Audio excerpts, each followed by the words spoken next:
this evening to Central America, so if it happens to be a little warm, it's nothing to what you'll find down there. In addition, they have something there which is very troublesome, called the Garrafoda.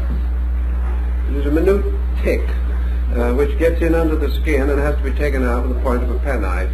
Combined with the heat, several million of those really make an interesting time of it for all concerned. So perhaps you will forgive the present inconveniences as the lesser of several evils.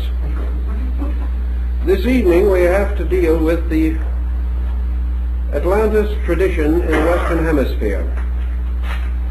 And it is an interesting subject that springs from a great many different roots and has a great many verifications and wanderings as we seek with different tribes for records. I've already mentioned the totemic records in the Northwest, the totem poles of the Canadian Indians, and how these frequently represent the deluge and the salvation of two human beings who were to become the progenitors of a new race. We find a similar record among the Atlantic coast Indians around the Cumberland Gap area, also further south among the Seminoles. In fact, nearly all of your Atlantic seaboard tribes have legends of one kind or another relating to the existence of a land directly to the east of them.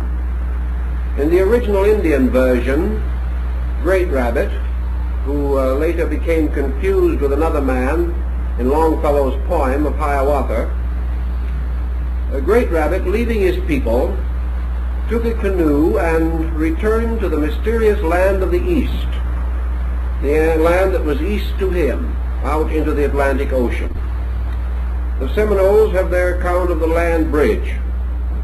The old Cherokee people also have interesting accounts of these ancient times. And with the rise of the Iroquois League extending up into Canada, we see evidence that may possibly tie to the old explorations of this region by the Norse people, the famous travels of Eric and many other hardy adventurers of those days. We are interested, however, also in the fact that these legends drift a long way from the Atlantic coast. In fact, we find them in the Middle West, and particularly our Southwest. The reason for the connection with the Southwest may be, and we say this may be very definitely, the gradual moving northward of records from the Nahuatl people to the south. In other words, the Aztec influence upon our Southwest American Indian tribes. So we'll take one or two typical examples because we cannot possibly cover all of the various accounts. Some 30 years ago, I brought up here to Los Angeles one of the last of the great Navajo medicine priests, Faustine Claw. He has since passed on, but he lived with me for several months. I made a permanent record of certain of the early phases of his people's history, so far as he was able to restore this history. For he could only follow the traditional way of his people and say, this has been said, or it has been told, or this is the way our fathers knew it. There are no dates, there are no clear statements such as we might desire. But for centuries, the form of the sand paintings has been very carefully preserved. And it is notable even today that different sand painters, apparently with no direct contact with each other, when producing the same picture or the same symbolic purpose, produce work almost identical. There seems therefore to be a very strong traditional descent, and Carl Jung makes quite a point of this when he visited that area and studied these paintings in terms of his archetypal theories on a psychological level. Faustine Claw was perhaps one of the last and most enlightened of his people. And the Museum of Ceremonial Navajo Arts in Santa Fe today was built very largely to preserve the relics of his work, to keep in the form of permanent recordings his sacred chants and many other parallel works of interest, because it was firmly believed then and known now that this knowledge is disappearing almost entirely from the younger men. The original form of the sand painting, as you know, is made of sand with various colored grounds, stones, and pigments, and it is the law and the rule that at sundown the paintings must be destroyed. It is said in the ancient times that they were drawn up in clouds by the gods, and with sunset the drawings, the clouds, disappeared. Through the courtesy and kindness of Hosteen Kla, however, he was willing to make, and did make, a whole series of permanent paintings, drawing them crudely in his own way with the simple materials of a child, but nevertheless preserving for us a truly authentic record of the designs involved in these paintings. I asked him at that time to tell me as much as he could about the beginnings of his people, and where, according to the legends of the general region, his nation came from. He said that he could only give us the legends. He had an interpretation of his own, but he did not know whether it was correct or not. He suspected that perhaps some of the progenitors of his tribes had lived somewhere below the rim of the Grand Canyon, that they had chosen to live far down in this difficult region because it gave them certain protection from their enemies, and they could place their little villages and communities in almost inaccessible localities. He believed perhaps that the legend that his people came out of the earth might have originated from some such a source, but the story is substantially this. At a time long ago, but before the sun and the moon came above the earth, the peoples, the Indians, his tribe, he knew no other Indians except those of the Southwest, these peoples lived under the earth. The sun, the moon, and the stars were under the earth with them. They lived in a strange subterranean region, and instead of being lighted by the kind of lights that we know, it was lighted by 4 mountains. And these 4 mountains were at the 4 cardinal corners of the world. And these 4 mountains produced the seasons and the times of the day and all the changes that come in the natural course of a year. These mountains mysteriously rose and sank like suns, bringing with them various lights or changes of harvest and things of that nature. All his people lived there very happily, and everyone was well fed. There were no wars, there were no evils, there was no sickness. The peoples lived for a great length of time. And over these peoples there ruled 7 elders, 7 very good and wise chieftains, who were not just mortal men. They were kind of divine people, because they were built or created out of meteors and stardust. And their original home was the Milky Way. And they lived far removed from any ordinary mortal condition. These good gods and the people dwelt together in happiness until crime came. And this crime consisted of the stealing away of the infant child of one of the deities. And this child was stolen for selfish and bad purposes. Why, how, what, no one seems to know. But anyway, the child was stolen. And as a result of that, the wrath of the gods returned against this people. And a great flood of water was sent into the underworld. And the lower parts of it first were covered with water, and then the water rose higher and higher and higher, until it threatened to drown all the peoples, because they were in this vast cave-like region, and above their heads was a dark wall of earth. And in this critical time, they observed something that was of great wonder, namely that this water that was endangering their lives made the grain to grow.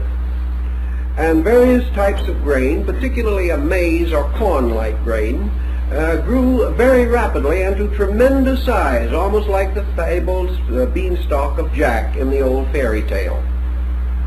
So the human beings, seeking to escape the deluge that was gradually flooding their land, took refuge upon the branches of these grain stalks. And as the water rose, the grain stalks grew also, until finally the grain stalks reached the very under surface of the bowl of the earth above them, the surface of the earth. And here is Hosteen Klaas' drawing of the adventurous circumstances of his people coming up on the grain stalks. Now here on the branches of the grain stalks are all the little pre-Indians, the ones who were just coming out of the subterranean world. Now you will notice that some of the Indians are square-headed and some of them are round-headed. This refers to the fact that they are either male or female. The square heads being male, as might have been supposed. Now with these creatures that climbed up on the grain stalks also came all kinds of animals and birds and everything else that had tried to escape from the underworld. Well, you can imagine that the traffic was rather heavy on the stalks, and space was at a premium, and it was not easy to get a reservation. So the story is that the wild turkey managed only to get on the lowest leaf of the stalk, and he was saved as a result, but his tail feathers dangled in the waters of the deluge, and the color was all washed out of them. Now, such legends as this, of course, are very common among all Indian peoples. But here you have what might almost be termed the Navajo story of the preservation of man from the deluge. The story continues to have a happy ending, for when these grain stalks reached the inner surface of the earth, they continued to grow, and they sort of bored their way through the earth's surface. And they came out into the upper world. And all along the way we see these little peoples coming out of the earth where the holes were made for the grain stalks. And they came up with the grain. And they came out onto the surface of the earth, and they found a strange world they'd never known before. A world in which there was, at that time, no life as we know it. But they also received another surprise, for the great mountains, the 4 great mountains that had lighted the underworld, came up also, and became the great mountains that surround the general area of the Navajo reservations. One of these, of course, Flagstaff Mountain, was very sacred and especially important to them. The Katsinas, or deities, mostly lived in those mountains and still live there today, according to the rituals and the religious doctrines of these people. When the little Indians from the underworld came up to the surface, the waters seemed to subside. Some waters came up too, and there were fountains out of the earth which made the land fertile. And the waters from the underworld made it possible for them to create gardens and land on the surface world. The mountains gave place to the birth of the sun and moon, and the deities went back into the sky again. And they built campfires out of petrified wood and lit them with lightning flashes. They had really quite a dramatic story. But behind all of this was Hosteen Klaas' simple belief that the beginning of his people was that they came from a land somewhere below, which had been destroyed by water as a result of sin. These things put together give us a rather interesting story. Now, while Hosteen was with me, I showed him a number of old books and manuscripts. And one of these books captured his fancy. And he looked at it many, many times, and he studied it very deeply. And, of course, in our way of thinking, he was entirely illiterate. He spoke no English whatsoever. He neither read nor wrote, actually. The only thing he could make was his sand paintings, and he probably could have made certain pictographs, which were common to his people, but he had no knowledge of languages as we know them. It was therefore only through the courtesy of a mutual friend, a young Indian by the name of Hoskenaswood, that we were able to get a close contact with his thinking. But after looking over a number of manuscripts and old symbols, books and things of that nature, Hosteen Klaas lighted up and said, and pointed with his very large brown finger, he pointed at the Chaldean, Babylonian, and Phoenician remains, and he said, these our people knew about. He said, I do not know what they knew. I do not know how they found out.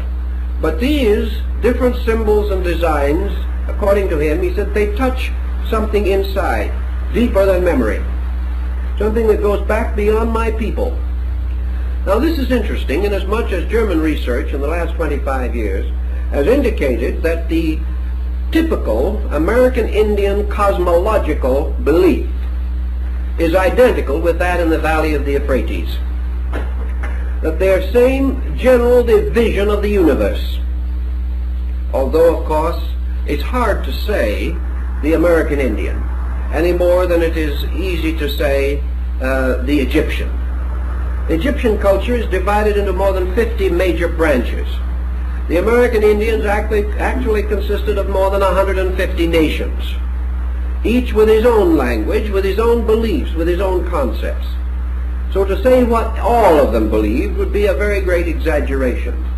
But it has been noted that there is a broad prevalence among these tribes, and Schoolcraft also points it out, and he is the greatest authority on the American Indians, that there are infinite numbers of parallels between the beliefs of these people and the beliefs of the Assyrians, Chaldeans, and Babylonians. This goes so far as their division of the universe into the typical three parts, which we still find indicated in Christianity in the triple crown of the Pope, namely heaven, earth, and hell. The three worlds, the world that is above, the middle world in which mortals live, and a world underneath. This world underneath is where men came from and where they will ultimately return again.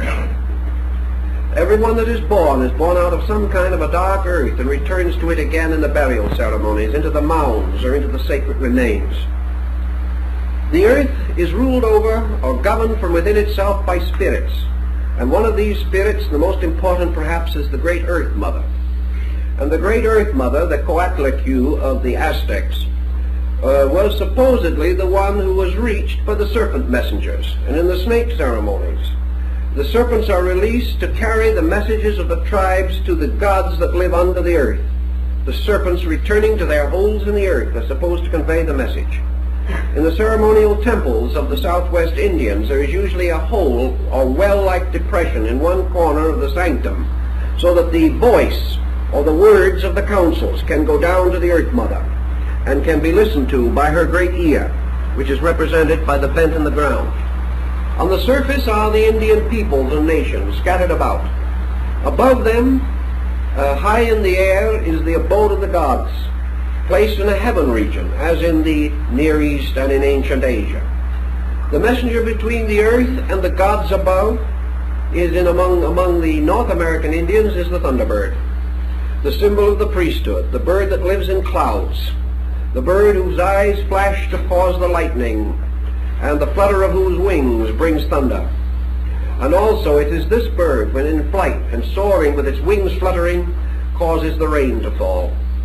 All of these messengers from the earth, therefore, are birds flying upward, carrying the soul messages to the great spirits, the elders, the wise ones, the olds of the trues, who live in the great medicine lodge above the sky.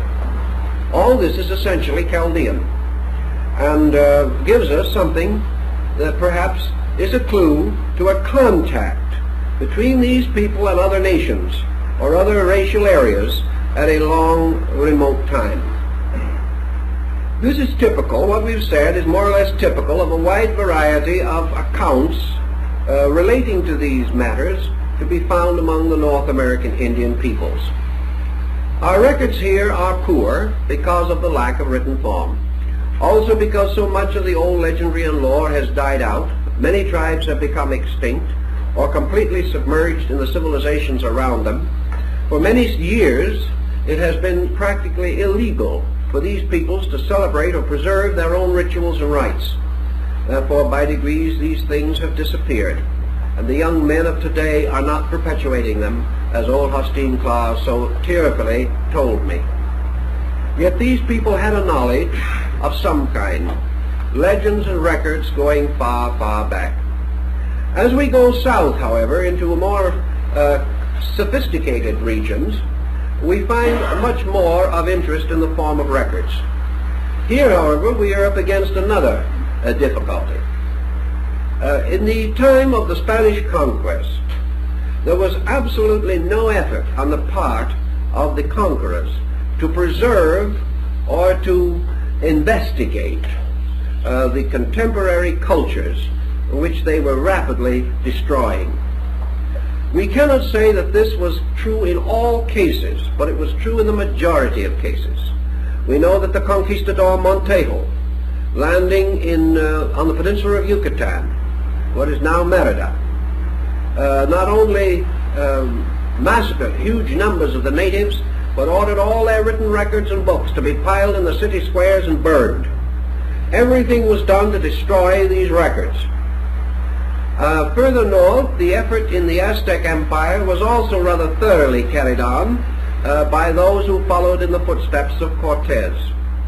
But of course in the northern area we have a rather different situation prevailing, and it is necessary for us to pause for a moment and consider these situations and what they mean in terms of evidence relating to our principal theme. The Maya peoples had developed a highly specialized language. They had the skill to preserve and perpetuate practically any record of any kind which they desired or intended to perpetuate. That they were reasonably good historians and that they were careful in their thinking. We know from certain remnants that have survived from the transition period between the old Aztec and the old Inca and Maya period and that of the later Spanish.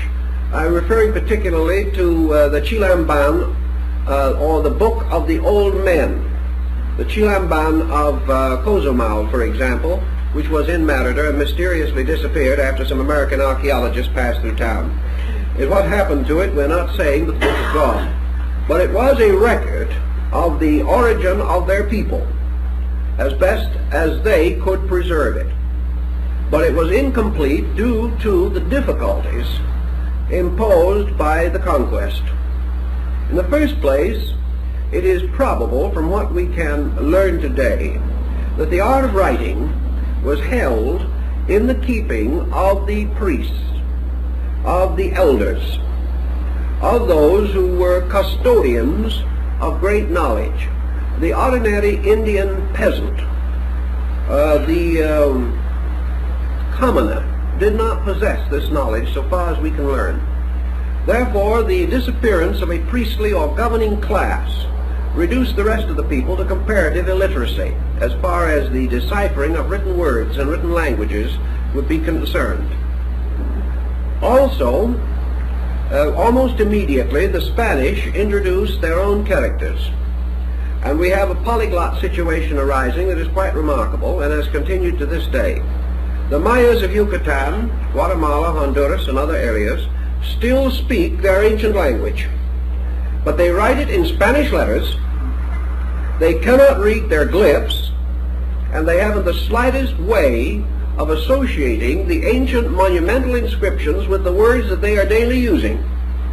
They just do not know, and groups of them visit their ancient monuments with as much curiosity as any foreign tourist. They do not have the records, or if they have the records, as has been suspected, they are certainly keeping them to themselves. They are not telling anyone. The Archbishop Landa, who was in many ways a sincere churchman, a very intolerant ecclesiastic, but likewise scholarly, made an effort to discover or create the equivalent of a Rosetta Stone to bind the Spanish forms with the ancient Maya glyphs. He created an alphabet of 33 characters, having certain sound equivalents and certain distinct meanings. And he has left this as what is known as the Landa alphabet. Now, the Landa alphabet is certainly composed of figures and symbols similar to those found in the ancient Mayan inscriptions.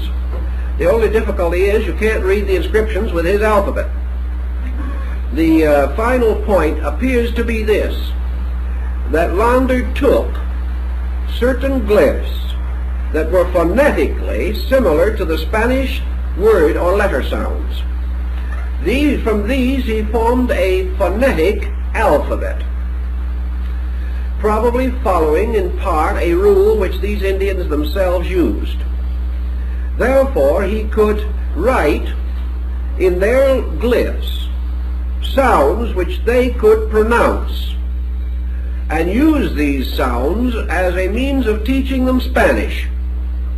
Very complicated situation, which perhaps gave great courage to the missionaries, who are said to have been able by this means to introduce the Indians to the phonetic sounds of the Mass, but it did very little in terms of restoring the ancient writings and the ancient knowledge. Perhaps the most valiant person in this entire muddle, as far as records were concerned, was Father or the monk Fra Bernardino de Sahagún. This man was the first, probably, Americanist. He came over with the Spanish conquerors. He came over to give his life to the service of the poor benighted heathen Indians. But he had not been here long before he suddenly realized that a tremendous culture was falling apart around him.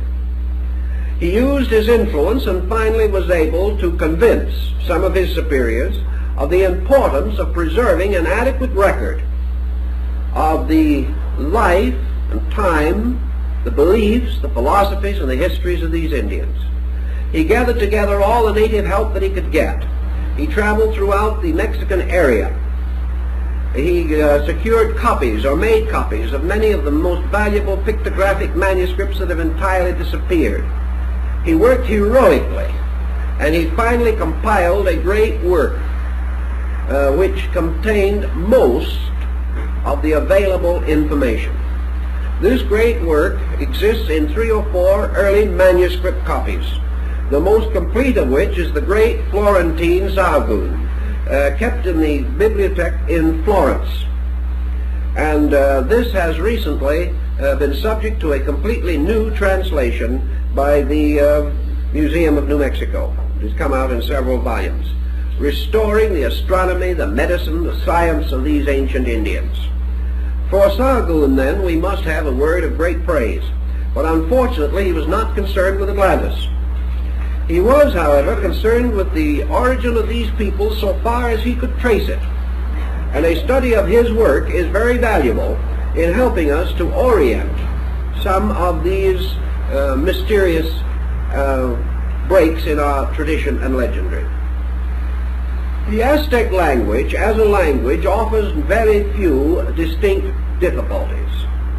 It is a language in a transition period, moving from pictographic into the syllabic form. It is a combination of pictographs and what might be termed true hieroglyphics, much as in the case of the Egyptian. These Indians, the Aztecs, had reached that platform in the development of their written form in which they had begun to compound words for various reasons and purposes, and to create hieroglyphical or pictographic representations of these compounds. They did this by the creation of composite creatures whose names had various meanings. Perhaps the simplest and most dramatic and most familiar of all examples of this is the name Quetzalcoatl. This word simply means feathered snake, and the glyph for it is a snake with feathers. Yet any Aztec seeing this combination of the feather and the serpent would not necessarily think of the feathered serpent. He would think of the 2 words, Quetzal and Coatl, and therefore be in a position to pronounce the name that this represented. They had done this by the gradual developing of compounds. They would take the head of a deer and place it on the body, we will say, of some other animal, such as a dog. This was then to be pronounced as a new word combination, giving the possibility of naming places or naming persons, and the possibility of placing over the head of an individual the glyph which would be pronounced as his name, a glyph composed of 2 or 3 other objects grouped together in an arrangement which would indicate which part was pronounced first, then the center and the final, or the beginning and end of the name. This shows the general degree which they had reached in the development of language. For the rest of the picture, their written forms are picture writing, of a somewhat more sophisticated nature, however, than that of our North American Indians. The Mayas, on the other hand, had passed entirely beyond the picture writing stage. They had moved into the true pattern of glyphs, and they therefore reached the point in which they illustrated manuscripts. They used the glyphs for the text and put pictures in just as we do. One of the hopes that we have of ultimately solving their language is the relationship between the glyphic description and the picture representing it. We hope that this may ultimately prove to be the Rosetta Stone. Dr. Gates of Johns Hopkins has done the most, perhaps, in the effort to decode the Maya glyphs. He is the authority for the statement that in comparison to any other existing language, the nearest parallel he has been able to find to the Maya writing is the Chinese. He does not, however, say that it is his firm belief that this writing originated in China. But he is inclined to think that a psychology of some kind, the type of psychological approach which affected the Chinese mind in the development of its written form, also affected whatever was the attitude behind the gradual rise and development of the Maya language. We have today, through the work of many men, one of whom, perhaps Mr. Willard, is quite well known, who lived for some years, part of the time at Chichen Itza, and helped Thompson in the dredging of the sacred well. Willard and several others worked upon the glyphs, using the various dictionaries of the Maya language which are available, trying to bridge back and forth between some word and the glyphic symbol of it, trying to pick out of the written forms the glyphs that would correspond with certain plants, certain animals, certain seasons of the year, working back and forth to try to create a means of writing in the glyph form or reading the ancient glyph structure. Through Spindon and Morley, we have been able to restore the Aztec numeration system and also the Maya. We know how they calculated time. We know the monumental and manuscript glyphs for the various great cycles. We also know their simple numerational system in which the dash or line represented 5 and the dot represented 1. Therefore, two lines, two horizontal lines with two dots under them, represented the number 12. This we also are able to restore from the Tonalamatl or the calendar system. Actually, therefore, we have very little knowledge of the ancient languages. And the question is as to whether we have any true key to the Atlantic language, to the language of the Atlantean people. We have no true key. I've seen in the last 35 or 40 years probably 50 examples of alleged Atlantean writing. Some of this resulting from psychic revelation, some of it from old and undeciphered inscriptions in remote places, some speculative reconstructions based upon other languages, and a certain effort to arrive at what might be termed a mother language by combining all known forms.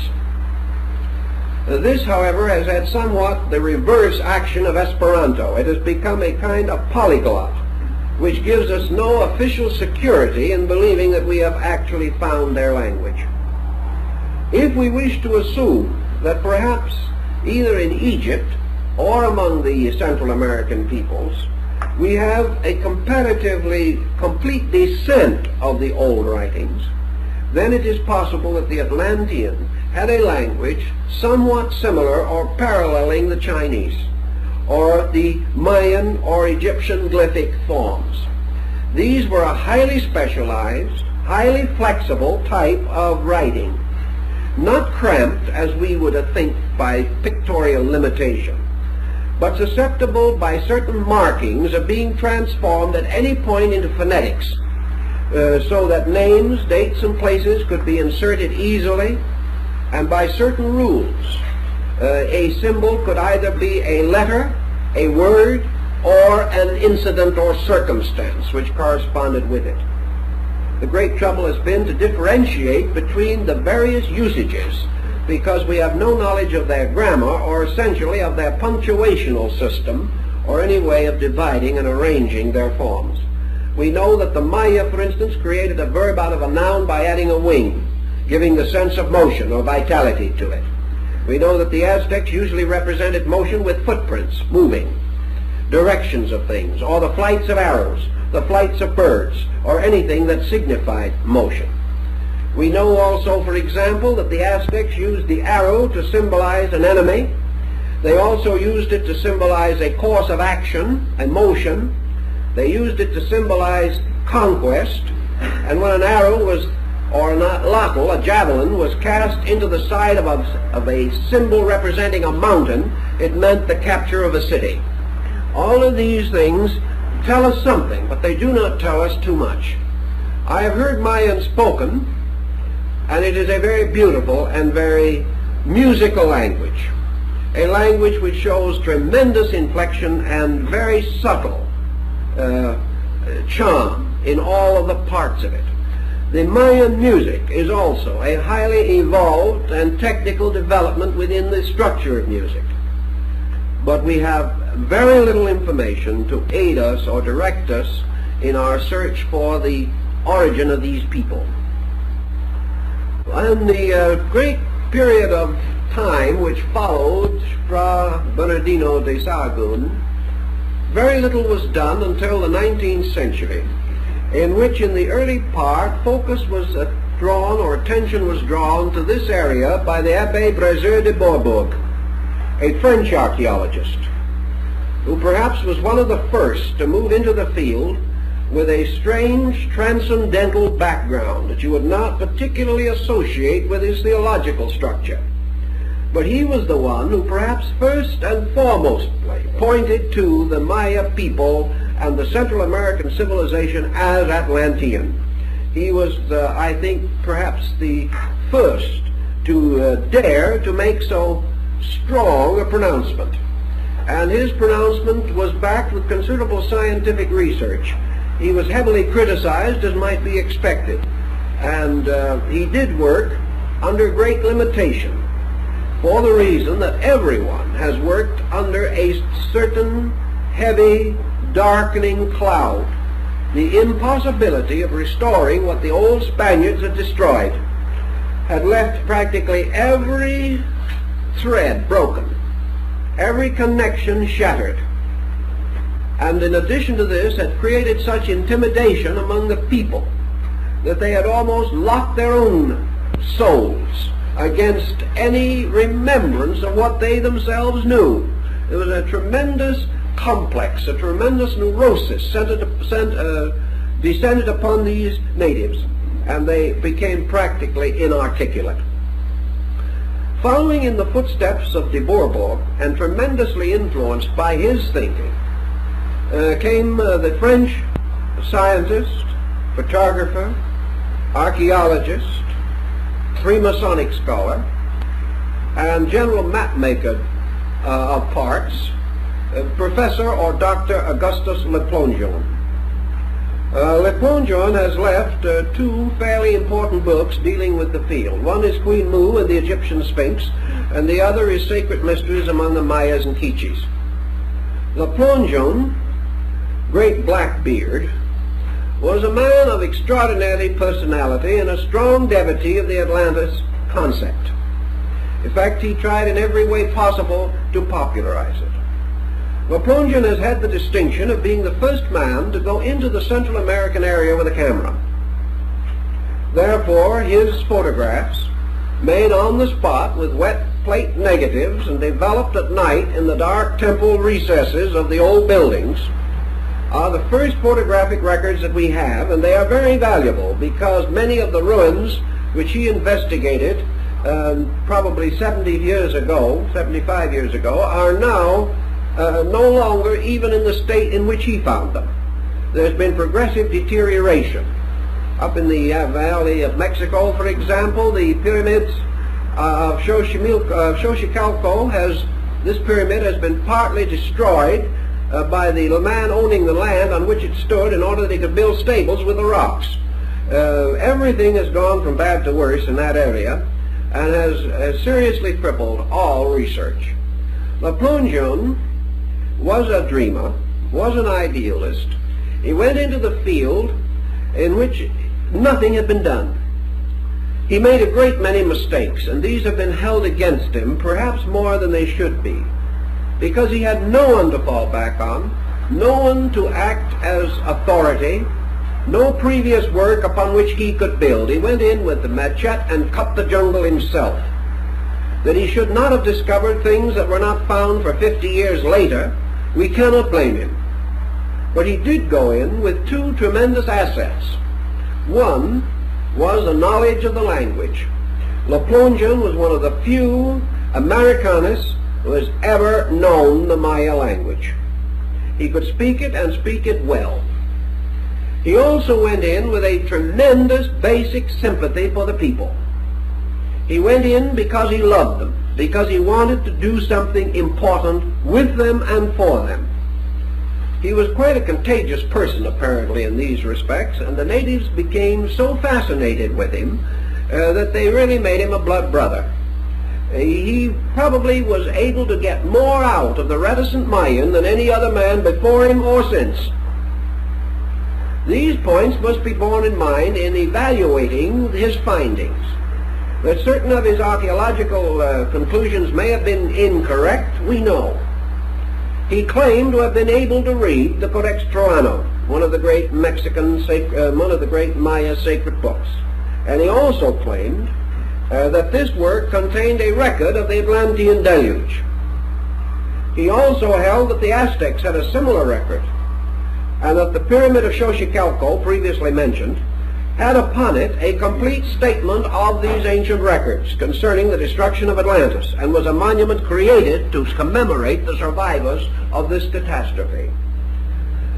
Now, no one can prove or disprove Le Plongeon. He claimed to have read the glyphs. I have seen his notebooks, in which day by day he and his wife pored over these inscriptions and carefully decoded them one by one. One of his principal keys in decoding was the Egyptian glyphs, because he had already observed and learned that hundreds of Mayan words are almost identical in pronunciation and in meaning with Egyptian words of the ancient dynastic period. He also, however, suspected and mentioned the possibility that this language had a tie with Asia. And he thinks a little also, like some of the other men, of the possibility of the Chinese being involved. As he preceded Gates, perhaps Gates is indebted to him for this phase of his own conclusions. Le Plongeon remained a number of years in the area.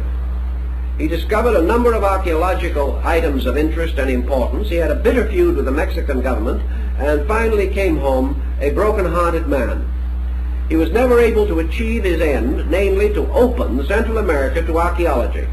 But later, other men following in his footsteps achieved most of the end which he had attempted, but he did not live to see or know that this had occurred.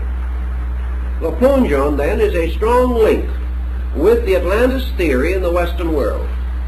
He derives much of his encouragement and thinking from the Abbé Brézé de Bourbourg, followed very closely in much of his thinking, and attempted to reconstruct as much as he could from de Bourbourg's descriptions of certain important things, like the great Temple of the Cross at Palenque, which appears to have a very early Christian tie. I might also mention that about the year 1835, Lord Kingsborough, an English nobleman, became so tremendously impressed by the findings of the ancient codices and monuments and records, including the researches of Dupuy, that he financed at his own expense a great work called The Antiquities of Mexico, which is bound variously in from 7 to 9 volumes of elephant folio. Tremendous books. These containing facsimiles of all known manuscripts and a faithful Spanish translation, but not into English, of the Sahagún, or the Dresden Codex of Fra Bernardino de Sahagún. Lord Kingsborough, himself quite a speculating thinker, who incidentally became hopelessly impoverished and bankrupt at the cost of the tremendous work he was doing, also believed that there was a distinct connection between the Maya-Aztec complex and the Valley of the Euphrates. He comes in on this angle, and he believes that one of the apostles, perhaps Thomas, reached the Western Hemisphere as early as the 1st century. He gives a whole group of analogies, rituals, rites, and ceremonies, tying the religious doctrines taught by Quetzalcoatl with the ancient teachings of the Babylonians and Chaldeans. Kingsborough also, in passing, tosses a thought towards Asia and also becomes a little wondering over the possible Chinese contribution. Kingsborough's works are of continual and pressing interest to us. They comprise today the largest available collection of the great Aztec Maya manuscripts to be found in the museums of Europe. The Aztec manuscript group, called codices, is not particularly limited. Probably 200 or 300 or more, perhaps, are known to exist. The Maya group is extremely rare, however, and up to the present time, only 3 works are known to exist. We have one here in our library, which we hope will prove to be the 4th original to exist. Dr. Morley, who was the greatest expert on the subject, passed very favorably on our manuscript. But these manuscripts are extremely rare. They make up the only surviving literature of a great people that had libraries and everything of that nature. There is always, however, in remembering the Dead Sea Scrolls episode, there is always the possibility that more will be found. It was on these codices that attention concerning Atlantis gradually came to be centered by de Bourbourg, Le Plongeon, and Louis Spence of the British Museum. These men were all working on this particular theme, and they gave a considerable amount of literary space to it in the course of their lives. This also involved to a degree the thinkings of Ignatius Donnelly, who had already pointed in the direction of this Maya complex as a possible place for the solution of the Atlantic mystery. We told you before that there are certain remnants or relics relating to this subject that seem to have some importance for us. And I wanted to show you 2 of the highly controversial items because perhaps they will be of value. The homeland, or the place from which the Nahuatl people, the people of the Valley of Mexico, this would be in the Aztec area, trace their descent, is a mysterious spot which they call Azeland, or Atzeland. Now, in their language, this word does have certain suggestion of the term Atlantis, Azeland. They believe that they came from there, and here is one of the manuscripts, codices, in the Museum of Archaeology in Mexico City. This is the story of the wanderings of the Aztecs. That is the literal translation. A pre-Columbian pictograph work, translated from the original, which is in the Museum National of Mexico. This document accurately colored to facilitate interpretation, and the edition limited to 25 numbered and signed examples. This is the official type of facsimile that is being issued by the Mexican peoples in order to facilitate the study of their ancient writings. Now, as it is said, this consists of what they call the wanderings of the peoples of the Valley of Mexico. No date, naturally and obviously, although the introduction of calendar elements might, under certain careful research and the comparison with the existing Tonalematl, particularly the Orbin, might ultimately result in the possibility of dating it. I don't mean dating the manuscript. The manuscript itself is pre-Columbian, probably done 100, 200 years at most before the Spanish conquest. But dating the wanderings from the internal astronomical and calendar markings upon the manuscript. Now this is, I think, one of the most interesting, because this is the beginning of the wanderings of the people of Mexico. From the codex or manuscript of the peregrinations, or of the wanderings, you will observe here that at the beginning of their existence, we have to use their own method of writing. Here is a man in a boat who is to be the progenitor of the people. This is the beginning. You will find the footprints follow along all the way through the manuscript to the end, showing the wanderings of these people. Whenever they come to some place or something of that nature, where they stop or perform some action, we find the symbols of the place and of what they did. And in between are the periods of the calendar in which they remained in that location. This is the part which, from parallel with the Orbin, may possibly ultimately break the dating which they at least assign to the original events. But here we have the beginning. We have a body of water. How large this body of water is, we will never know from the glyphs, because it is the same way with the Indian. A body of water may be a mill pond or an ocean. He has no way of differentiating between them. But he does tell us that his beginnings came from an island in that body of water, because here is a very interesting island located in the midst of a lake or some other area of water. Incidentally, on this island is a great temple and 6 smaller temples.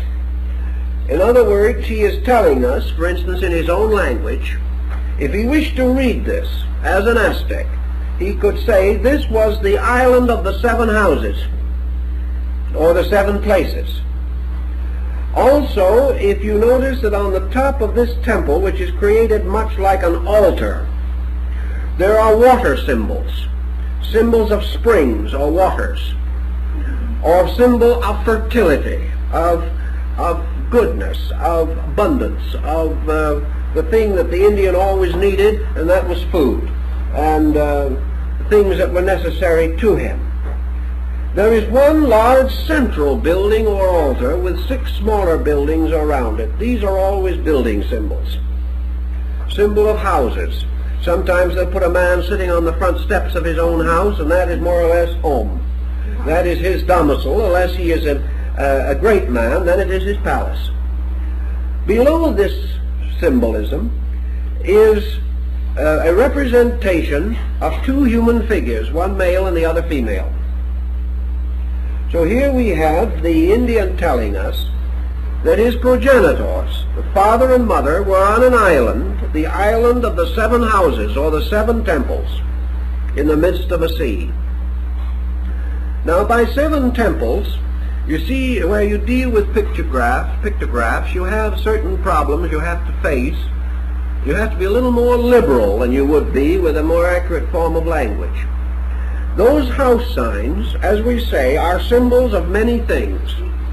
In the native village in old times, only the temple or the palace was of permanent materials. The natives themselves lived in huts, which were easily destructible. Therefore, a stone building represents a capital. It represents a center of government, a palace, perhaps some important building. And by extension, it can represent the capital of a nation. Remember that Montezuma, who belonged to this culture group, and therefore should have quoted from it, or should have understood it, in speaking to Cortez, said that he knew that his ancestors came from 7 islands. Now these 7 buildings could represent, therefore, empires, or anything of a basic septenary nature relating to leadership, government, origin, cities, races, clans, groups, culture groups. Now, to get from where he was to his next destination, it was necessary for him, therefore, to cross water. Therefore, he is rowing away from this land. He steps out upon the shore, and he takes 3 steps. The footprints, however, do not necessarily indicate, as far as we know, any prescribed number of steps. It's simply that he traveled in that particular direction. This occurred at the time of one obsidian knife. Now, of course, that clears everything. We have a date. This occurred in the date of one flint knife, which incidentally was one of their day signs, or one of their astronomical symbols for the divisions of their month. Therefore, all this occurred in one, which is a beginning of something. It's the beginning of some calendar cycle. And it was in the beginning of the month or the day of the obsidian knife, which was later the sacrificial knife, and which also became later a deity, one of their most ancient gods being the obsidian knife, which was sometimes represented with human arms and had a very great importance for them. Now they went on a little time along the road here, and they came to a place. This is a place. Now this is not the kind of a place that one of these little houses is. This is a place in the sense that it is the area or land or tribal domain of a people, using a conventionalized form of the mountain symbol. This is an area. This is the land of somebody. We find in the Bible reference made to the traveler who came to the land of Canaan. This would be a land, a place, represented by a mountain. Now the name of this place we cannot completely restore, but we can give a certain amount of meaning to it. For this was the abode of the eagle man. This was the land of the eagle man. And if you remember in your Mexican history, the eagle man is still one of their most common symbols, a human face coming out of an eagle's mouth. This is represented here.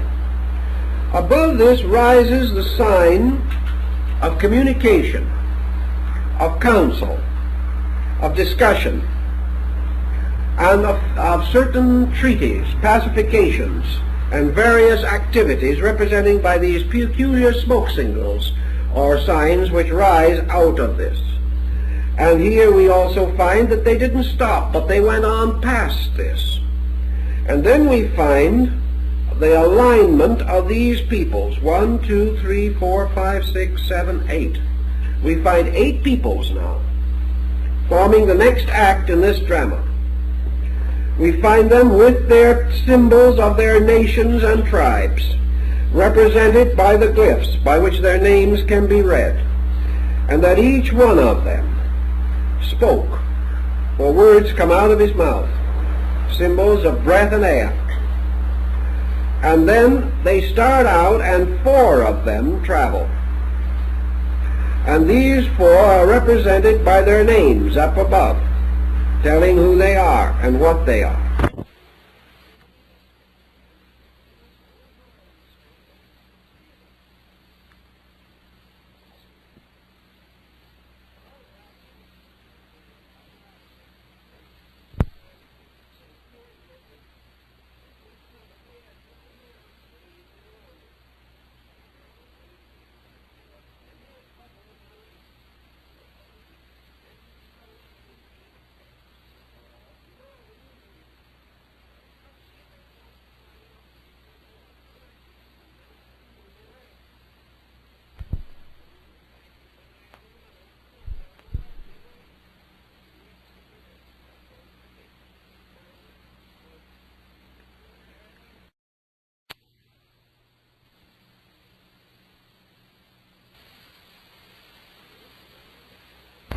This man, this particular person here, was the water or cloud of heaven. This seemingly represented a sieve, the name of the little basket sieve used to sift grain. And these were serpent symbols. These were the persons who traveled. This particular person carried an infant. Now they started out, and they went through all the adventures which came in the creation of their journey and their final establishment in the Valley of Mexico. The point that interests us, we can't begin to go through the whole story. It would be rather meaningless after a certain point because it settles into wars and griefs and troubles. But here is one of the earliest and most traditional forms of the origin of these people. That they came from a land or an island that is gone. That on this island there were 7 temples, or 7 sacred places. This was where their Adam and Eve were placed, where they came from. And here they traveled by boat to another land and began to move across that land. Where they moved and how they moved, we cannot know unless we could find out the point where they struck land. If we knew the landfall of this expedition, we would know what to do next, but we do not know. We do not know what they meant by this community. We do not know where it is. We know that in the time or the day of the one flint knife, that they made this particular journey and started out on this travel, coming by water from somewhere. Now these particular glyphs, and there are more similar picture manuscripts, some even resembling more closely islands than this does. These have all led to considerable comfort to those who feel that this people definitely did come, as they themselves believed they came, from some island or continent now submerged and lost. Now we want to pause again and take up the problem of the people that we call the Mayas further south, because we're going to have to also visit them again. But for that purpose, let us realize that the word Maya simply means greetings. How are you? And when the Spaniards first arrived in the area, the Indians met them and, bowing very low, said Maya. From that time on, they were Mayans. Actually, the name has no actual or real significance in the ethnology of this group of people. The real name of these people, as far as we know, is the Itzas. And the Itza gained his name or his distinction because he was the child of Itzamna. And Itzamna is the radiant being seated in the golden egg of heaven, adorned with the plumes of the bird of paradise. He is the mysterious father of the peoples, referred to sometimes as the ancient one with the crooked tooth. According to the early legends, Itzamna was a patriarch, a very great and wonderful man, and there was a great catastrophe far away across the great water. And Itzamna took a remnant of that people and put them in boats.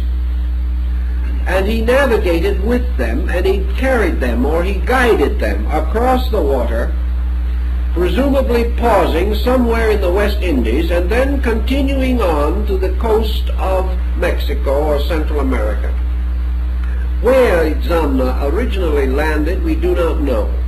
There are several contenders for the distinction of having solved this riddle, but the riddle is not actually solved. Some believe that it was probably in the area of Palenque in southern Mexico.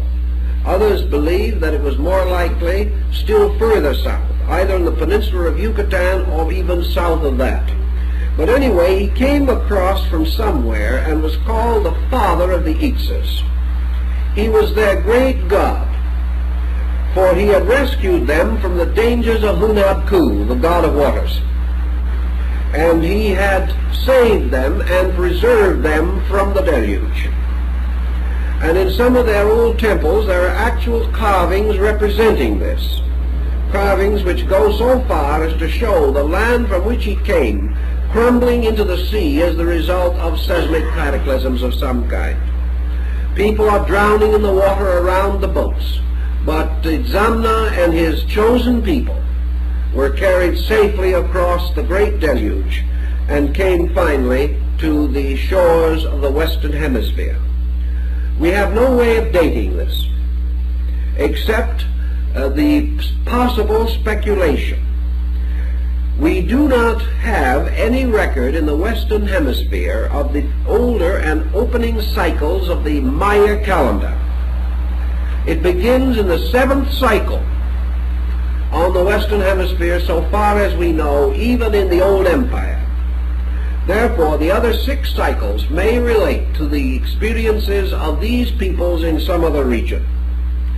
The attitude that these were purely mythological cycles, as advanced by Spindon, I do not think is a justifiable one. We mention the fact that of the ancient Maya writings, only 3 are known to exist today that are in common agreement, that experts agree are absolutely genuine. These are the Codex Dresden, which is in Dresden at the present time. The second is the Codex Pires, very fragmentary, which is in the Bibliothèque Nationale in France. And the other is now in 2 sections, but they were originally one book, called the Troano and the Cortesiano, or more correctly, the Tro Cortesiano, which is in Madrid. These represent our knowledge of the ancient literature of the Maya people. In the same unusual service for the Mexican Bureau of Archaeology and Ethnology, these manuscripts have also been reproduced in Mexico, and in this particular case also 25 copies were made. Manuscript of the Picture Ritual of the Maya, conserved in the Library of Dresden in Germany. These copies were made in 1947. This shows you almost instantly, in comparison to the last one, the difference in the culture platform and the written forms of these people. Here you have manuscripts in a comparatively high degree of written form. You're no longer dealing merely with pictoglyphic and pictographic representations.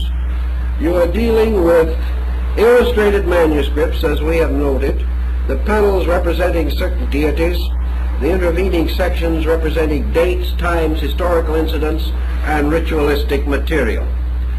Most of these manuscripts belong to a class that is known as the Tornoamato, which simply means calendar. They were books relating to the motions of the heavens, sacred days, the ceremonies of the various gods, and other attendant religious details.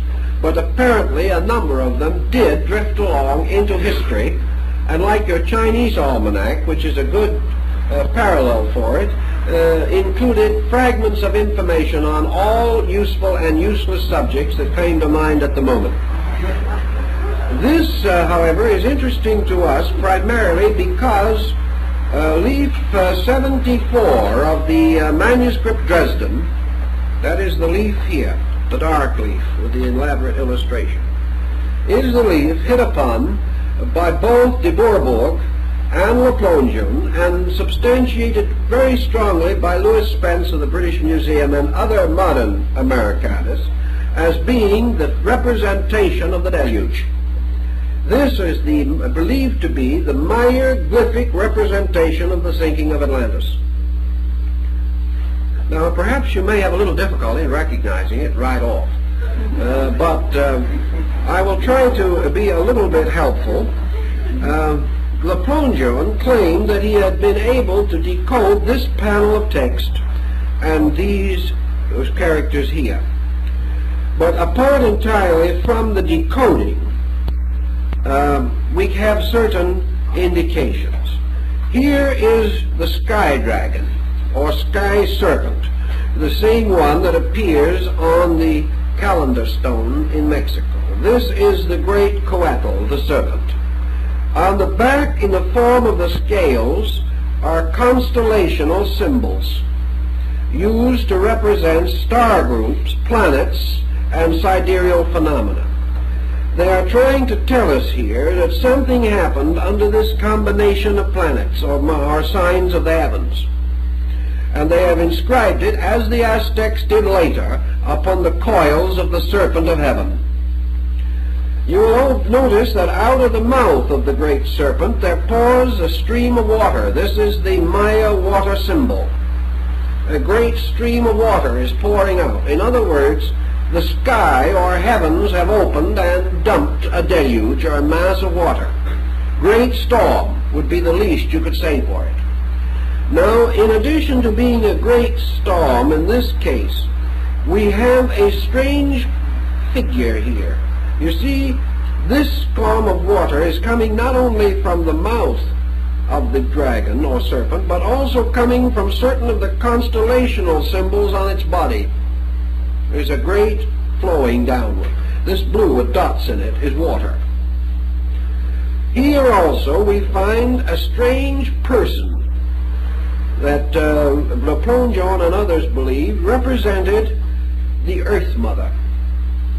And she also has a bucket or bowl of water overturned, which is continually pouring more water.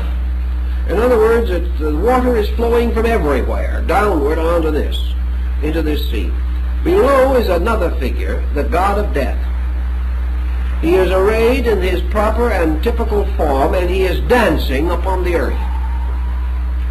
He carries in his hand the great ceremonial atlatls and the throwing stick, the sign similar to the thunderbolts of Zeus in meaning, the symbols of his weapons and adornment. He is painted black to symbolize death. Therefore the heavens open, the Earth Mother's fountains have been loosened, and death dances upon the earth.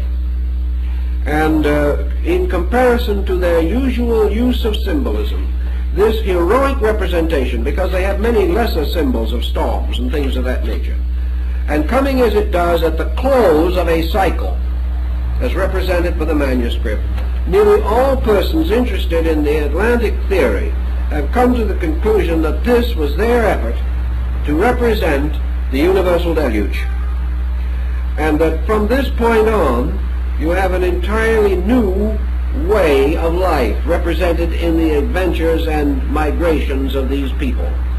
Now actually no one knows with certainty whether this manuscript should be read in this way, with this as the end, or whether it should read from this end, which of course, incidentally, this title page is not part of the manuscript. That is the editor's edition. It begins here. Now if by any chance this manuscript should be read by the Chinese method, then you would begin at the back rather than the front. And then you would have the whole story unfolding after the deluge, whatever it may be. So if it is according to the old Eastern way of writing, then the manuscript would read on from this point, perhaps tying again with the idea of the beginning of the calendar system on the other little manuscript, which began with the one flint knife. This might well be to say that an ancient world passed away, and now we begin the chronicle of those who survived and what they did. We find representations of Itzamna in these manuscripts as the father of his people, and as the one who preserved his nations from the destruction at the time of the Atlantic catastrophe. Now further research into this problem takes us into another related area, and that related area is the Quiche culture, which is a stem of the Maya and lies between the Maya and the Aztec culture geographically in the Mexican region. The Quiches worship the deity Quetzalcoatl in the form of Gucumats, another term for the feathered serpent. And they had a mystery or a ritual which they celebrated, and which has been preserved for us in a rather imperfect but perhaps significant copy. This copy is regarded as imperfect because it was undoubtedly compiled after the introduction of Christianity into the area. Therefore, to what degree it represents a mixture of old beliefs and new beliefs we do not actually know, and we must therefore be a little conservative, for the person who wrote the manuscript to which we refer could have had access to the Genesis account in the Bible. Thus, we are not sure what our ground is in this particular case. The work to which we refer is the Popol Vuh, which is the sacred book of the Quiche. a very good edition having been prepared and published by Dr. Morley shortly before his death. In fact, I think part of the publication work was finished after his death. He did a great deal with this, for it contained the initiation ritual of a religion which may well be a key or clue to the spiritual convictions of the peoples of the Western Hemisphere prior to the advent of the Spanish. But as we say, there is a reservation here due to the dating of the only available copies of the manuscript itself. But in this there is certainly Indian traditional involvement. And in this involvement we have one interesting thing, which is apparently authentic because it is perfectly consistent with practice all over the world. We know in the great Meade Lodge of the Ojibwe Indians, the candidate into initiation into the sacred rites is forced to walk. Remember the footprints. He is forced to wander, to make a certain peregrination through the symbolic recapitulation of the life of his people. He must, in other words, relive symbolically the story of his race in the process of attaining membership in the tribe.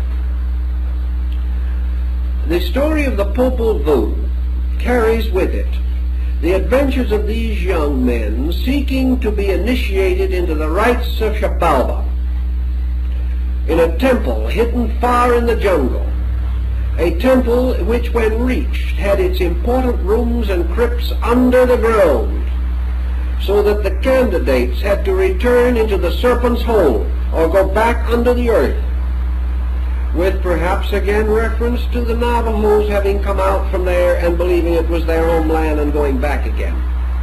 On their way into the mysteries, however, at the rites of Shapalba, the candidate was forced to swim across two rivers, a river of blood and a river of mud. This could have a great deal of significance. By the river of blood would be certainly implied the blood record, the blood tradition, the blood background of his people. And by the river of blood also war. And to these people, because the Mayas were themselves a peace-loving people, the introduction of a river of blood at the beginning of their life must certainly have had reference to war, to disaster, to catastrophe of some kind, with a great bloodshedding, a great evil. To them, blood was a symbol of evil. Also to swim across a river of thin mud or watery mud might well be a recapitulation of their trip from another land across water to reach their present abode. In other words, before the young man could enter the ancient sanctuary, he had to journey across blood and water. Now we have sacraments of blood and water. We have the Eucharist, which can and perhaps does have a totally different significance. But does it?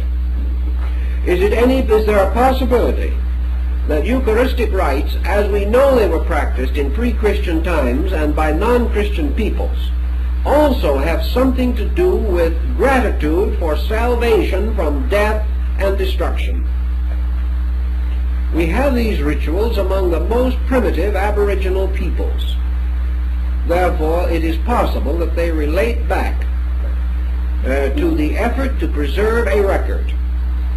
In the Inca culture, much further south, in Peru, we come upon an entirely different situation. The Incas were not a people. They were a race or order of rulers. They were a hierarchy that imposed themselves upon a pre-Inca people that existed in the highlands of the Andes long before the rise of the Inca dynasty. For the Incas themselves, we have a very reasonable story.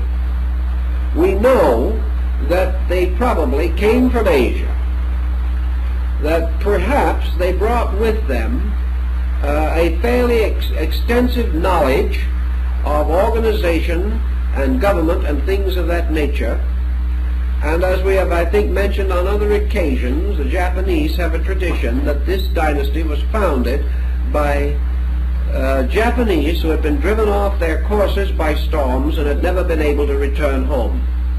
This is quite possible, and perhaps explains why the Japanese government presented a statue of the first emperor of the Incas, Manco Capac, to the Peruvian government, stating that this man was Japanese. In any event, the Inca culture does not present any unusual problems. It flourished for a comparatively short time. It was a highly advanced culture, and it was completely disrupted and destroyed by internal dissension even before the arrival of Pizarro. Therefore, the Spaniards gave the last blow to it, but it was in a dying state even then. Prior to this, however, there was a very ancient people in that region, a people of great attainment, of very old religious background. These people, the pre-Incas, also claimed that at one time, long before, they had possessed a written language. Now this is interesting because whatever happened in connection with Manco Capac, even though he came comparatively late, he did not bring a written language. These people claim to have had one, and their ancient records say that this language was lost thousands of years ago. Lost so far back that there were not even any inscriptions of it that survived. But it is interesting that an illiterate people should have the boasted memory of literacy, and have it before they had any idea that it meant anything, was important, or even existed. You take a typical and complete savage who has had no contact with civilization. He not only has no written language, but he cannot conceive of the existence of one. It has no meaning for him. But here is a people that before the coming of the Incas were weeping for the loss of their written language. Countless records of this will be found among their early documents. Out of whatever was left of this came the pre-Inca means of communication in Peru. And this was by means of what are called the quipas. Now the quipas are fringes of knotted cords, and the knots on the cords form a kind of code, and those who are acquainted with certain combinations of knots can read them, and in this way messages can be sent back and forth. The memory apparently is like the Chinese, completely arbitrary. There is no alphabet behind it. There is no organization of how these knots should be tied. But certain patterns of them are known to stand for certain things. And as a result of that, there was this method of communication. Out of the same darkness and elderness of things, these pre-Incas in South America also had great and important legends. They should be included among those who believed that at the dawn of time the gods walked with men. They had hero myths and hero legends that went way back to the time when they had writing. And they declared that at a long remote time gone, they were a great, flourishing, advanced, civilized people. And yet when the Incas arrived, these were little better than aborigines. But they were strangely proud aborigines, strangely aware of their rights and privileges. Now the Incas did extend their power pretty thoroughly throughout the Peruvian region, but in the higher fastnesses of the Andes, the so-called tribal life of the pre-Inca not only survived the rather brief dynasty of Inca rulers, but also survived the Spaniards. The reason for the survival of the Spaniards, surviving the Spaniards, was the Spaniards never got there, and the trails were too distant. The Spaniards tried to get into the area looking for the so-called lost treasures of the Incas. In some cases, the report is circulated about these Incas having taken their gold and their treasures into mountains, and there to have caused the whole mountain to fall over the entrance of the cave, bearing not only the treasures, but the last rulers of the Incas themselves. All kinds of legends abound. But although the Spaniards did their best, they never found the treasures, and they never got into the distant and remote parts of the empire. Incidentally also, the empire of the Incas was a highly useful, highly moral culture. And even the dynasty of the Incas, which was a later part of this culture, was highly advanced. So much so, in fact, that when Pizarro asked the Inca what they did with criminals in Peru, the Inca said he did not know because they never had any, which was a little embarrassing to the Spaniards. The Incas did not believe in war. They converted their enemies instead of killing them. They took undesirable citizens, put them in outlying districts, gave them farms, and helped them to rehabilitate themselves. They believed that crime was sickness, and that the man should be made well rather than punished. And they taught that even before the coming of the Incas. Also, we find that far behind this entire pattern is what might be termed by us the highly communized life of the Inca villages, the communal existence which these people still practice. They still have extraordinary functioning democracy. The highest democracy in the Western world was that of the Incas. They also had a highly developed code for the protection of all classes of their peoples. They were almost without crime. Their religions were brilliant and liberal and tolerant. They did not oppress their peoples, but like the Mayas, lived for the most part in a highly noble condition. In fact, it has been observed by Stuart Chase that in the first 5 centuries of the Christian era, the peoples of the Western Hemisphere were without doubt the most highly civilized persons on earth. Also, that they held in the Western Hemisphere the world's record for peace, 500 years without war. A record the Eastern Hemisphere and Europe never attained. So these people also show from their beginnings that they participated in a high concept of government. The Maya shared in this. The Aztecs, who were a younger and more warlike people, were beginning to grow into the maturity of their contact with the Maya world to the south of them. The Aztec was moving forward rapidly, but he was certainly a younger and more aggressive culture without nearly as much psychic growth, as much maturity emotionally and mentally as the tribes further south. But in any event, at the time of the arrival of the Spaniards, the Maya Empire was without question a model of a kind of government which has great interest to us. It is interesting for us to speculate upon the possibility that this land, which we hold so sacredly as a democratic commonwealth, may well have been the seat of the first functioning democracy in the history of the world.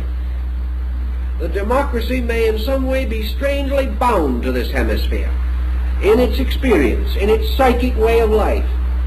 We find the tremendous sense of democratic integrity even among the wild plains Indians of our northern America. We find it more and more developing as we go further south. We find the voice of the people. We find representation, good laws, good rules, and practical absence of the exploitation and bondage of peoples that we find in other parts of the world. We find wonderful rules and laws governing behavior and conduct and protecting people and protecting their rights and protecting them even from their rulers at a time when Europe had no such rules of any kind. Now it is quite possible that these rules, these laws, these political theories, which are so in advance of that known in Europe, but were preserved from time immemorial, said to have been brought to this western land by the great teachers that came from the sea, like Quetzalcoatl. that this might have had something to do with the nature of the political structure of the old Atlantean Empire. It is quite possible that this empire, like the one in Peru and the Maya Empire, and in a small and less adequate way, the Aztec Empire, that all of these were empire democracies, like the empire democracy of Venice, that they did have monarchical leadership, but that, as in the case of Mexico, their ruler, their royalty was not hereditary. The individual was elected for life, but he was not born into office. Every step of the way was under very definite rights of the people to have a say in the government of their land. Perhaps there is nothing more interesting also in the entire concept that we find in the Western group than this concept of the bundling up of years, something with which they apparently had come again into contact with Chinese ideas, for the root of the idea at least can be traceable in China. And that is that every so many years, various times, usually about 50 to 56 years, often 52 years, that in these periods, which constituted the time of the reconciliation of the Sun-Venus calendar, that these peoples created a jubilee. Kingsborough points this up as a possible tie with the Near East. At this time, a series of rituals took place, and of course this immediate success of Cortez was due to the fact that he arrived on the Western Hemisphere, in the Western Hemisphere, on the exact date of this 52-year cycle. Therefore, this was regarded as a peculiar and sacred omen. But in this cycle, we have a series of very interesting points. First, it was their way of breaking up all pattern of debt. Also, their way of permitting accumulation to be so reintegrated or reorganized that it would be impossible for a situation to build up that would go on indefinitely and finally sink an economic system. They had these stop gaps on their policies. For instance, at the time of this cycle, all persons had to forgive debt. That was a sacred duty, because this cycle was sacred to the memory of their deity Quetzalcoatl, to whom they were all dedicated. And it was his wish, left ages before, that every so many years all debt within the state should be wiped out, so that it could never pyramid, so that debt could never descend from generation to generation. Also, at that time, all reasonable bills, all normal bills, had to be paid. A man could not voluntarily owe anything. But if by circumstances it was impossible for him to pay, or if he was dead and his children would have to carry the burden, or the widow in pain would no longer have a livelihood, these were all wiped out. But as a sign of his own integrity, each man voluntarily tried to meet this day with clean hands. The second thing that he had to do was to forgive all enemies. He could carry no animosity or enmity, private or political, past the sacred day. If there was any person he had not spoken to or against whom he held a grudge, he must solve it. And the person against whom he held the animosity, or who held animosity against him, must forgive him. Not to do this was a sacred crime, punishable by mortal punishment. In other words, it was a crime against God, punishable by man. And any person who could prove that his enemy had not forgiven him could take his enemy to court and cause this enemy to be heavily penalized. And if the enemy flatly refused to forgive the crime, or forgive the affront or injury, whatever it might be, real or imaginary, he could be executed. No grudge could live through that day, because this was the day of the god. And it was believed by these people that on one of these sacred days, Quetzalcoatl would return. And the day he came back, he must come back to a land in which there was nothing but peace and virtue, because that was what he had left. And that is what the ancient ones, the forefathers of the present tribes, had promised would be the way it was when he came back. Therefore he came back not to cleanse the sinner, but to come back to a world in which the sinners had cleansed themselves in his name. A very interesting and I think a very powerful thought. He did not come back to require forgiveness. He came back because forgiveness had been attained. These things were right. Then, like the ancient peoples of other nations, all fires were extinguished, because it was necessary that a new light should be given to the world. And with the dawn of the first day of the new cycle, with the rising of the sun, the promise of the continuance of the world was celebrated, for it was assumed as a sacred fact that it would continue through the next bundle of the years. Therefore the new light was lit, the new clothing was put on, the new painting was done to the house, everything was made new and clean. Every person had to be immaculate in cleanliness. No action that was unclean could be performed. This was a period of fasting, a period of ceremonial ritual, a period in which all good things were done and given, and the people were brought back again into peace and harmony. Also, all grudges between nations or tribes within the state had also to be reconciled. There could be no more rumors of war. There could be no more underhandedness. No spies or saboteurs could remain. And so strong and complete was the belief of these people that it was not violated. And one of the amazing things is that it was rare indeed that any one of them ever had to be punished. This was part of their code, that they should meet the new years, the new order of life, each 52 years, with a brand new clean world, in which everything that would hurt or hinder or retard was gone.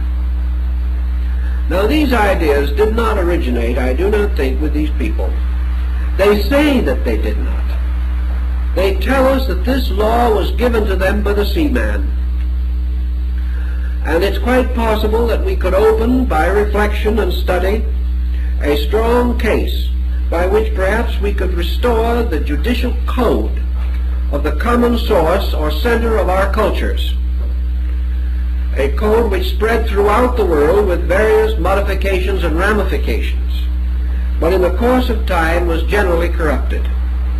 But in some of these outlying regions where people remain very close to the old ways, perhaps the code was kept more completely, more intensely than it is to be found in other nations. If we did have, as Plato assures us there was, a great legislative or judiciary system in Atlantis, a rule by good laws, it is very possible that these laws became the basic tribal laws, which have always been strangely honored by wise people because of their extraordinary integrity. The same thing is true of the great laws of the League of the Five, later Six Nations, the great League of the Iroquois peoples. It has been said that it was said in Oxford University years ago that the code of the Iroquois is the highest moral, ethical code known to man, higher than the Code Justinian or the Code of Hammurabi, the most exalted pattern of human conduct ever devised. And the wise ones at Oxford pointed out that it was given to us by a group of men wrapped in the skins of animals, sitting under a tree with a feather in their hair. Yet the wisdom of this code, the tremendous integrity of it, transcends us. And Woodrow Wilson, in creating his League of Nations, which was built upon the League of the Iroquois Nation formula, used or incorporated into his points many of the essential elements of the Code Iroquois. This code also has this strange respect and veneration for the inevitable and immutable rights of men. It created a Senate. The senators were called sachems. These senators were just exactly as representative of their people as any senator that we have, perhaps more so than most. There was one difference, however, in the League Iroquois. No sachem or senator could become in any way involved in a legislation relating to the province he represented. He could never vote for anything in which he had personal interest. Others had to vote for that.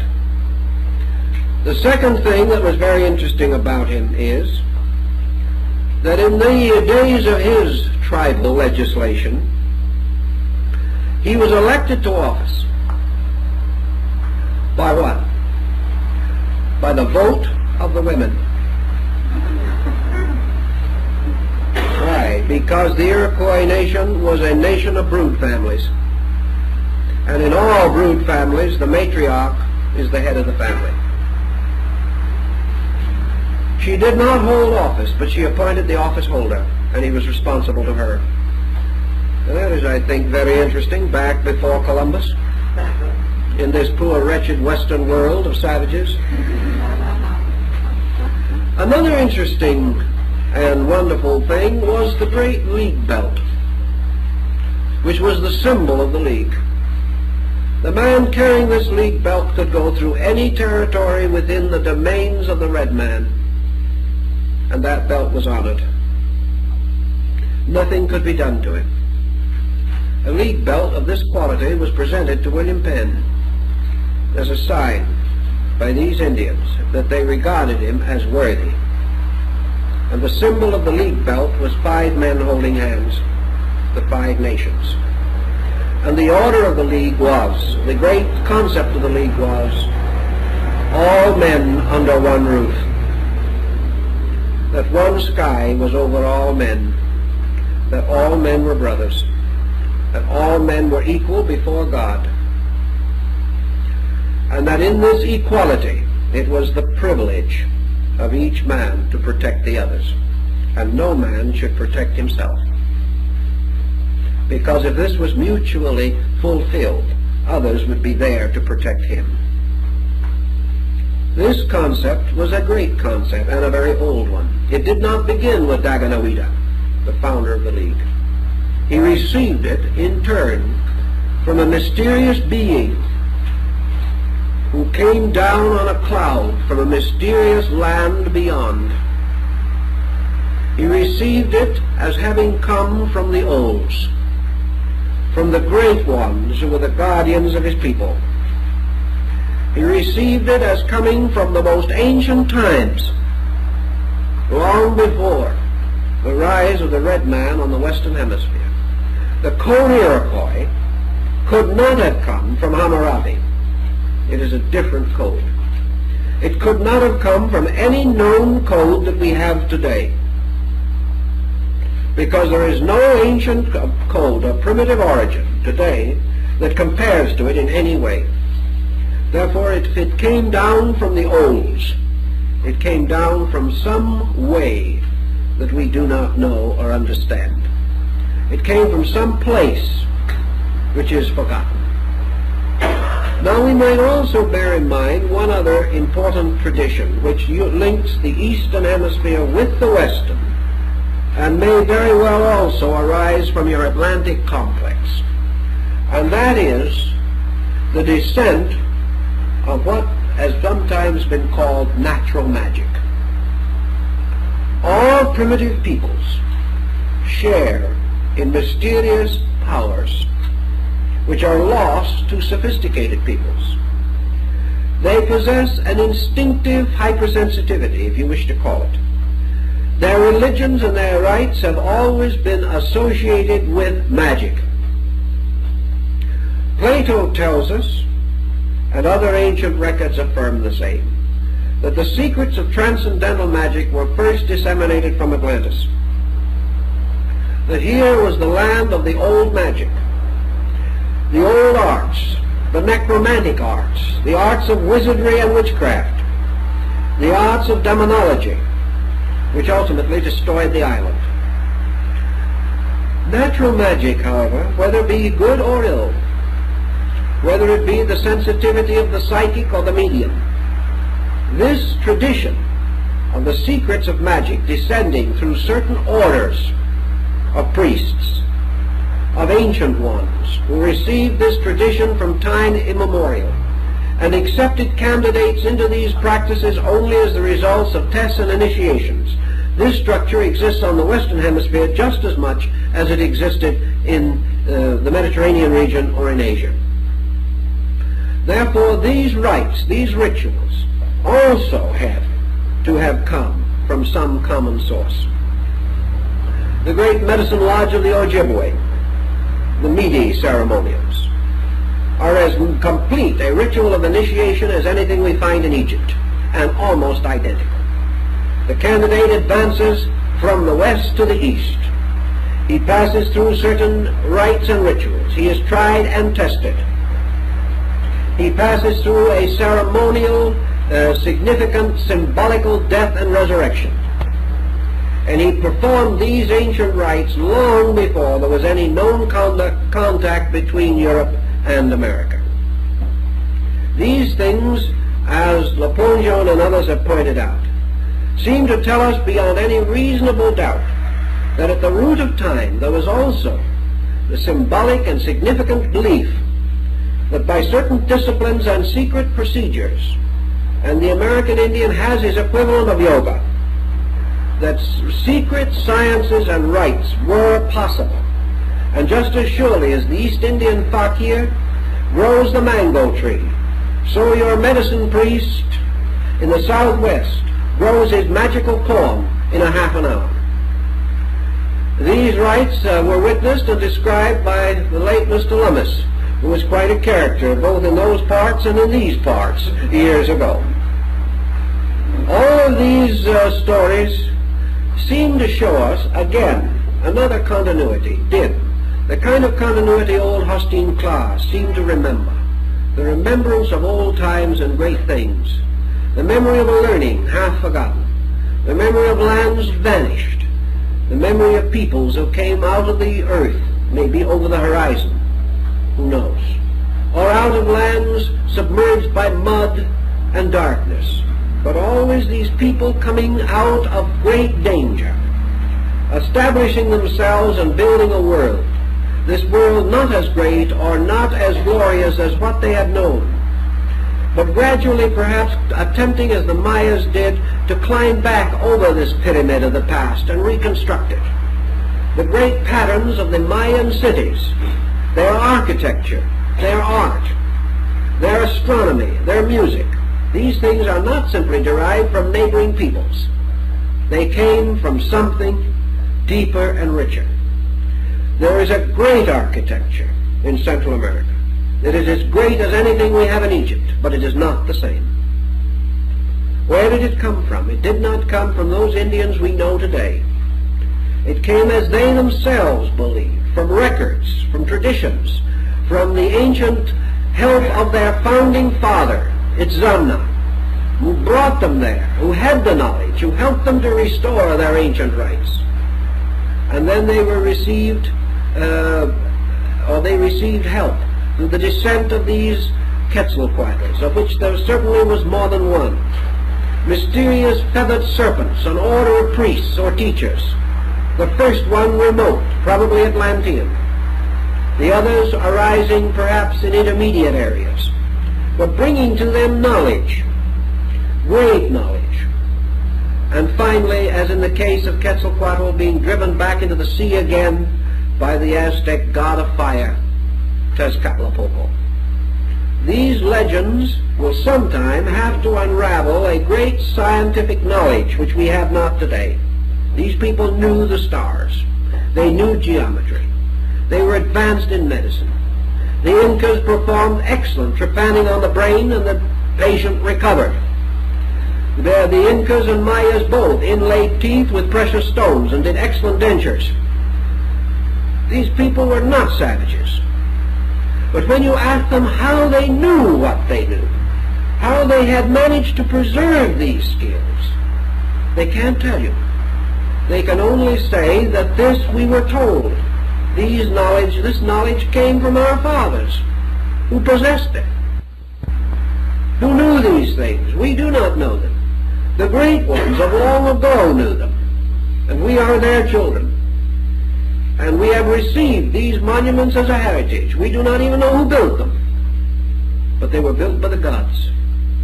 They were built by the great ones who walked the earth in the dawn of time. These are their monuments, therefore we know they were here. These are their footprints, so we shall not deny that they have passed this way. We do not know who this Quetzalcoatl is, that accompanied by a singing band of craftsmen marched from the land of the seven colors. We do not know how it is that he taught us to work precious metals and precious stones and make images for our gods and adornments for ourselves, and how he set up great craftsmen, and how he created a wonderful school of craftsmen at Cholula. And here they taught all kinds of knowledge, of building, of architecture, of agriculture, of science, of medicine, of music. All these things were taught by these great ones, who then, singing and chanting together, walked away again, walked off into the sea, and were never seen again. These legends from so many places cannot all be fabrications. They cannot all be merely imaginings. Nor can a handful of modern enthusiasts be said to have invented them. They did not. Perhaps in some cases the modern enthusiast has exaggerated what the information was that he had to work upon, but he did not invent it. Because each in turn refers to his sources, and these sources are valid. And these sources seem to tell us, beyond any question of doubt, that sometime in the past, that a structural system, a cultural system, such as that referred to by Plato, most certainly could have existed, probably did exist, and that from it has descended the scattered remnants of isolated cultures that we know today. That sometime we will put the pieces together again. For what nature has broken apart, nature will again unite.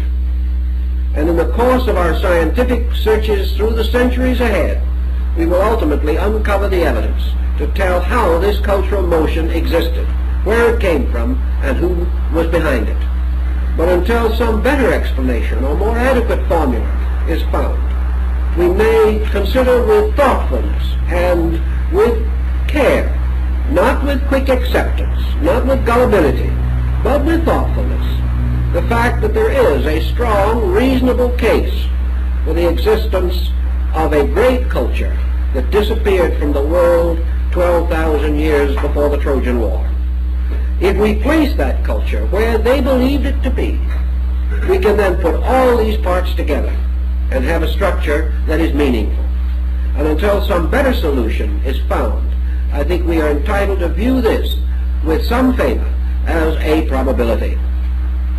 Now I think our time is up as usual, so we've covered as much ground as we could.